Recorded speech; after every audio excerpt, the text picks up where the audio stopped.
বন্ধুরা, আমাদের টগর ফুল গাছটা আমরা ছেটে দিচ্ছি, কারণ শীতের সময় ফুল কম হয়, তাছাড়া লম্বা হয়ে যাচ্ছে। দেখেন করাত দিয়ে আমার দাদা কত সুন্দর করে ছেটে দিচ্ছেন। অল্প কয়েকদিনের পরেই ও যেটা শুরু করবে, তারপরে বৃষ্টির সিজন আস্তে আস্তে কিন্তু আবার পুরো গাছে পরিণত হয়ে যাবে।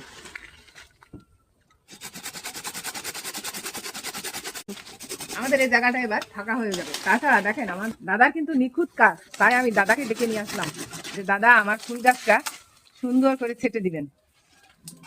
দাদা, এরপরে কি গোবর লাগালে ভালো হয় নাকি? হ্যাঁ। তাহলে এর মাথায় আমি একটু একটু গোবর দিয়ে দেবো।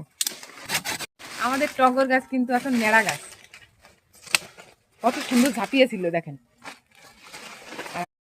ডাল তো কাটা হয়ে গেছে, দেখেন এবার আমি এর মাথায় একটু গোবর দিয়ে দিচ্ছি, তাহলে তাড়াতাড়ি এর থেকে কচ ছাড়বে। আপনাদের যাদের বাড়িতে এই টগর ফুল গাছ বড় হয়ে গেছে, ফুল উঠাতে সমস্যা হচ্ছে, তারা কিন্তু আপনারা এটা করতে পারেন, তাহলে সুফল পাবেন।